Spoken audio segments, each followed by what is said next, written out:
Good afternoon, everybody. How you doing? This is your coach Renz, and welcome to Mastering the Laws of Attraction. Today, what we're going to do is start talking about one of my most favoriteest books, and that is The Alchemist by Paulo Coelho. All right, this book is something that I went out and got the graphic novel a few years ago because it was a book that I wanted me and my children. I wanted to share this book finally with my kids. I felt that they were old enough and ready to be able to understand this book at the different levels that they are in right now. And so it's a book we've been reading together for the last 2 years, and I've been reading this book for 20 plus years. Now, in this book, there are so many different lessons that you can pull from it, but we are going to focus on certain lessons over a long period of time. But during this time, there will be other videos that we'll talk about other things, but we will always come back to The Alchemist. Now, one of those things that we're going to talk about, let me give you a basic idea, is that The Alchemist is about a story of the boy Santiago, who was a sheep herder, and how he transmuted himself from base material to purity, from lead to gold, how his mind began to think from a mind of lust to a true mind of love, of how he began to change himself. You see, many people think alchemy is just the transmutation of lead to gold, physical lead to gold. It's about wealth, it's about acquiring money, but it's not. Alchemy is about acquiring the spirit from the flesh, living in the spirit. Whether you want to call it living in the Christ mind, the Buddha head, satisfying your Dharma, whatever version you want to say, living by the Tao, however you want to quantify it is fine, but they all mean the same thing. Living outside of the poverty of the flesh and in the spirit, the purity of the mind and the purity of the spirit. That is what true alchemy is. So this book basically follows the journey of how Santiago was able to do it, and also there's a small part in there about how the Englishman was able to set himself on his true path to becoming an alchemist, knowing that there are multiple paths for people to get to that same point. So here's the thing. One of the first lessons that Santiago brings to our attention is that sheep will continue to follow you. If you promise to provide food and water, they will accept whatever you do to them until the herd becomes too thin. Think about that for a second. I know first you're going to go political, but as long as a system promises you to provide you food, water, clothing, shelter, protection, and the keys to heaven, you will follow that shepherd. You will follow that doctrine. You will follow that way of life. You will follow that group mind think until the herd becomes too thin by its shepherd, and then maybe you might do something different, but just maybe. There's a deeper understanding. When you truly look at sheep, even when the herd is becoming thin, will still follow the shepherd. They may whine more. They may baa more. They may baa when you thin them out. Just the same way.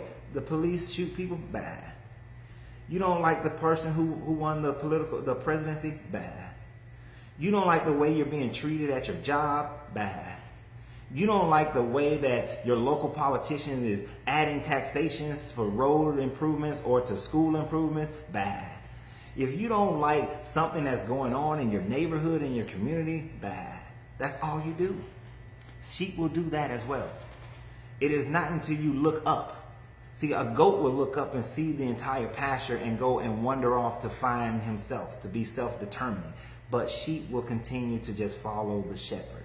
Whether the shepherd starts changing doctrine in your church, starts treating people like they are a number or they cost money. Whether a country like Canada changes the wording within the Bible, you will continue to follow it and say that that's what it is. And after 2 generations, you won't even know the difference. If you truly want to change something in society, change it, let it stay for 2 generations, and everybody will think that's just the way it is. I mean, that's just how people are. People are sheep.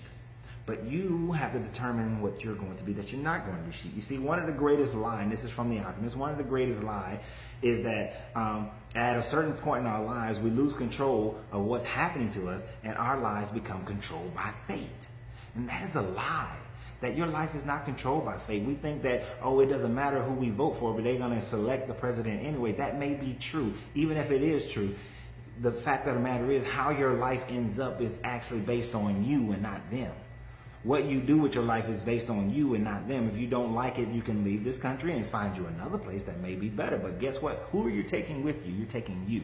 So if you haven't changed you, then you are going to go with you to that new land, and you're going to find the same problem, same situation, because you're still there with yourself.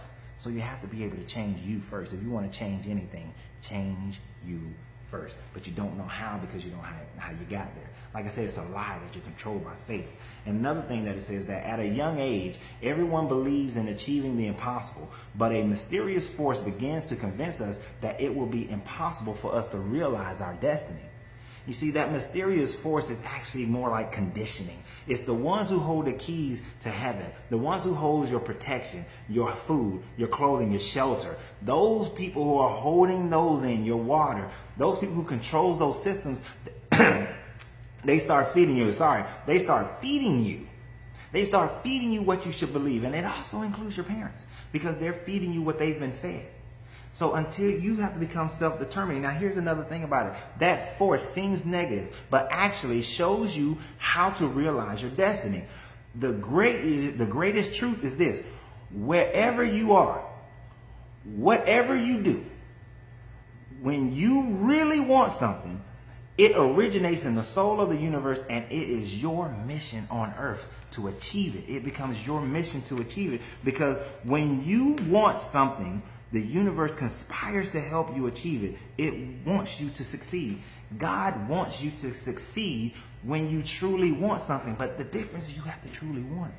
The problem is that we speak it. We say it over and over again. We bad all day long. But we don't truly want it. Because in order for us to truly want something, to truly change something, we have to change ourselves. How do we do that? I'm going to show you guys how at a seminar on December 15th, but let me give you a little bit of information on it. The first thing you have to be able to do is utilize a method to track who you are and how you have developed into the person that you are to this day, by being able to break down your life, your past, so that you can see who you are and how you got into your present.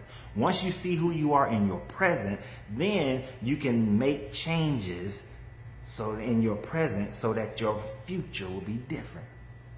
You can make changes, but you got to know how you got there in order to move to the next spot, to move to the next place.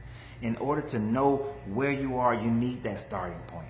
In order to get to move from where you are to who you want to become, to have the soul of the universe, to have God, to have everything, to have the laws of attraction work in your favor, you then have to be able to identify the changes that need to be made and then start making them. And like I said, on December 15th, we're going to have a seminar. More information will follow on this page. So if you haven't liked the Mastering the Laws of Attraction page yet and follow that on Facebook, then you need to do it today. But also share this video with many other people who you know are stuck in a certain point and need to change their life. And I look forward to seeing you guys, and I look forward to more videos. And go out and get the book, The Alchemist. You can download it for free online and read it so that you'll be in understanding with me. So my greatness is non-negotiable, and so is yours.